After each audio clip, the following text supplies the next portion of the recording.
They fought to the bitter end, swords clashing against bullets, refusing to surrender to a modern world that no longer had a place for them.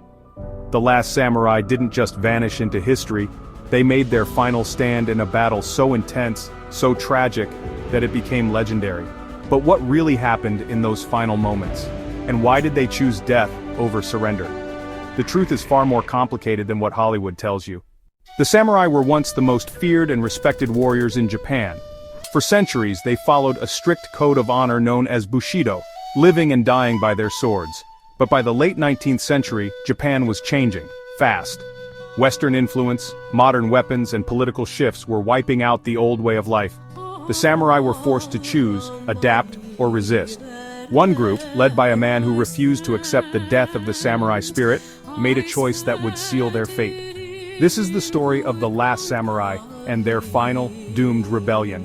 For over 700 years, samurai ruled Japan as the elite warrior class.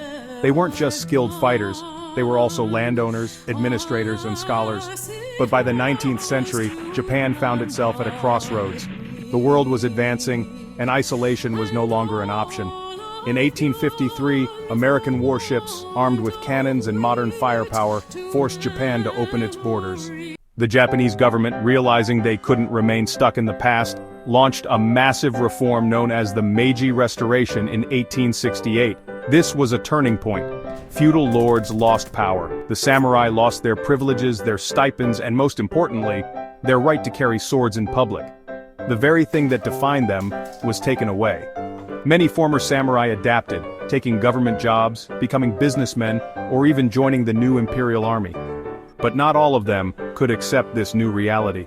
Some still believed in the old ways, and they weren't willing to let go without a fight. One man stood at the heart of the last samurai rebellion, Saigo Takamori. Once a high-ranking official in the Meiji government, Saigo was a paradox.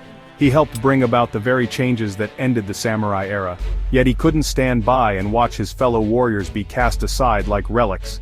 He believed that Japan's modernization was happening too fast and at too great a cost. The traditions, honor, and warrior spirit of Japan were being erased. Saigo left politics and returned to his home in Satsuma, where he became a teacher, training young samurai. But when the government outlawed the carrying of swords and disbanded samurai schools, tensions boiled over. Former samurai, angry and desperate, turned to Saigo for leadership. He didn't start out wanting a war, but he also couldn't ignore the growing frustration. And when the government sent forces to disarm them, it became clear there would be no peaceful resolution.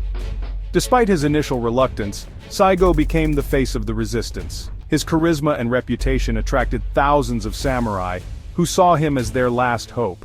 But Saigo was not a reckless warlord. He understood that they were outmatched.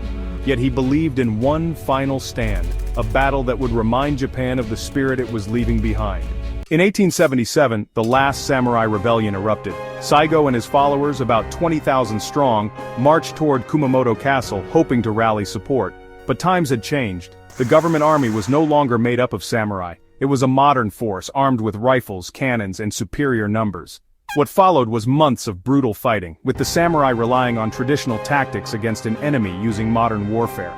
The initial clashes were intense. At first, the samurai's knowledge of the terrain and their sheer determination gave them an edge. They ambushed government forces using guerrilla tactics to compensate for their lack of firepower. But with every battle, they lost more men, while the government army continued to reinforce its numbers. The final battle came at Shiroyama in September 1877. By this point, Saigo's forces had been whittled down to just a few hundred. They were starving, exhausted, and out of options. The Imperial Army, numbering over 30,000, surrounded them, bombarding their position with relentless artillery fire.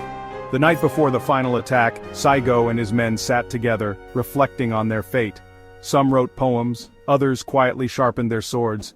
They knew that by sunrise they would either be dead or dishonored. As the sun rose, the last samurai made their final, desperate charge. It was a slaughter. The samurai, wielding their swords with unmatched skill, ran straight into a hail of bullets. One by one they fell, refusing to surrender. Saigo himself was mortally wounded, and rather than be captured, he is believed to have committed seppuku, ritual suicide, to die with honor. The last samurai may have lost the battle, but their story became legendary.